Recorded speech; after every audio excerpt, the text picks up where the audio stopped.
জিনগতভাবে পুরুষ কিনা মহিলাদের বিভাগে লিঙ্গ বিতর্কে উত্তাল অলিম্পিক্স। মহিলাদের বক্সিংয়ের ৬৬ কেজির ইভেন্ট ঘিরে বিতর্ক তুঙ্গে। প্রতিদ্বন্দ্বী আসলে পুরুষ, এই অভিযোগে ম্যাচ ছাড়েন ইতালির অ্যাঞ্জেলা কারিনি। তারপর থেকেই ঝড় উঠেছে সোশ্যাল মিডিয়া জুড়ে।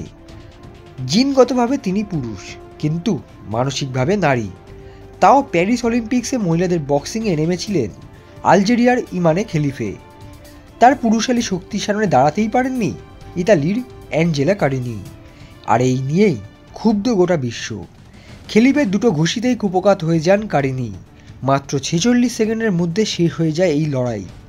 অসহায় আত্মসমর্পণ করেন ইতালির বক্সার। খেলিফেকে বিজয়ী ঘোষণা করা হয়। ম্যাচের পর থেকে লিঙ্গ বিতর্ক নিয়ে অলিম্পিক্স কমিটিকে তুলোধনা করছে গোটা বিশ্বের ক্রীড়াপ্রেমীরা। প্রশ্ন উঠছে, শারীরিক দিক থেকে একজন পুরুষকে কেন মহিলাদের বিভাগে নামার ছাড়পত্র দিল অলিম্পিক্স কমিটি? লিঙ্গ টেস্টে অকৃতকার্য হওয়ার কারণে ২০২৩-এর বক্সিংয়ের বিশ্ব চ্যাম্পিয়নশিপে সোনার মেডেলের ম্যাচের আগে বহিষ্কার করা হয় খেলিফেকে। তার XY ক্রোমোজোম। বলা হয় এই ক্রোমোজোমের খেলোয়াড়রা মহিলাদের প্রতিযোগিতায় নামতে পারবেন না। কিন্তু প্যারিস অলিম্পিকে সেই খেলিফের সঙ্গে বক্সিং রিংয়ে ছিলেন কারিনি। কিন্তু ৬৬ কেজি প্রতিযোগিতায় নাকে ঘুষি খাওয়ার পরই খেলা ইতি টানে ইতালির এই বক্সার। ম্যাচের পর হতাশা চেপে রাখতে পারেননি অ্যাঞ্জেলা কারিনি। তিনি স্পষ্ট বলেছেন এটা অন্যায়। তার কোচ ইমানুয়েল রেনজিনি জানিয়ে দিয়েছেন, ম্যাচের আগে অনেকেই খেলিফের বিরুদ্ধে লড়াই নিয়ে কারিনিকে সতর্ক করেছিল।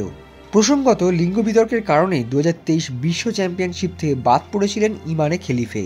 কিন্তু ২০২৪ প্যারিস অলিম্পিক্সে তিনি কিভাবে জায়গা পেলেন বুঝতেই পারছেন না কারিনির কোচ রেনজিনি।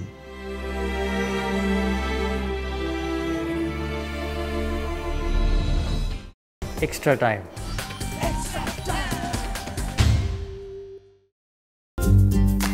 লেটেস্ট নিউজ আর এক্সক্লুসিভ ভিডিওর সঙ্গে আপডেট থাকতে এখনই সাবস্ক্রাইব করুন আমাদের ইউটিউব চ্যানেল। বেল আইকনে ক্লিক করতে ভুলবেন না যেন।